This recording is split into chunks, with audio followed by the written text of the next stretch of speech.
What do the words free range, humane and ethical meat really mean? Are they marketing terms for supermarkets to make more money? Or are they words used so consumers feel less guilty about the meat they eat? But what do these words actually mean for pigs, chickens and other farm animals that are being produced for human consumption? Carolyn Cage investigates.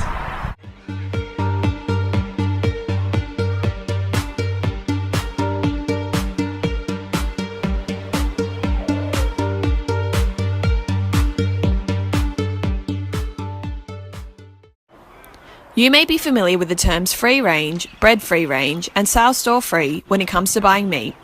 But what are the legalities behind these words, and what do they really mean for the welfare of the animals?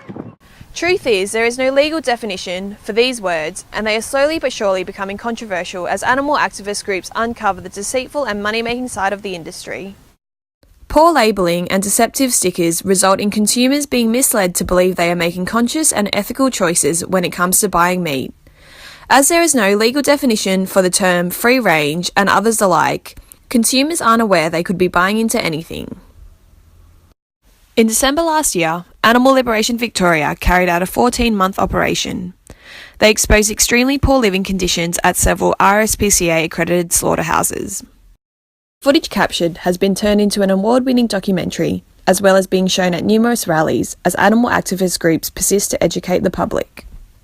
Have the courage to step up and see what really goes on behind your food choices. Some pigs are kept in sow stalls, even in free-range facilities, in gestation crates, have their tails docked, their ears clipped. These kinds of things can be proven if you visit a facility, if they let you in.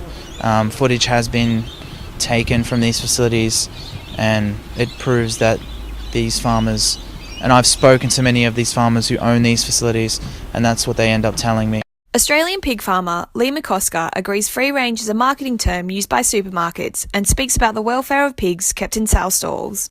They get that stereotypical repetitive behaviour and they bar chew, and I just don't, I'm a pig farmer, I'm not an animal welfare activist, but just don't imagine how anyone can sleep at night locking sows into those tiny stalls where the bars rub on their bodies and give them sores. They can't exercise, their legs break down, can only take a step or two backwards and forwards, and they rock their heads and they bang their heads and they chew bars, and apart from that, the muscle tone all disappears from lack of exercise. They can hardly walk properly when they do leave the stall.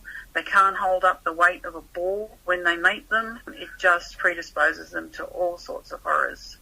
Free-range farmers send their pigs to Diamond Valley Pork in Laverton, where CO2 stunning is used, and video evidence shows that is incredibly cruel and distressing for the pigs. Pigs are highly intelligent creatures. Research shows they are social animals that have the ability to feel pain and emotion. Pigs also have the capacity to show empathy towards other pigs in distress. Without any stimulation, farm pigs can suffer from depression and boredom. Pigs have long-term memories and their cognitive abilities have been compared to that of a 3-year-old child.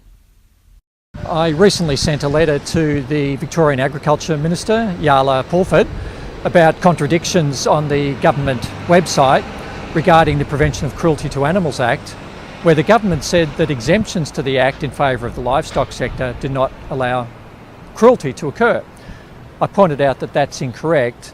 She did write back to me but didn't address that point at all. We're shown an image of free range in media campaigns from the industries, advertisements, but the information's out there for people to find out the truth for themselves.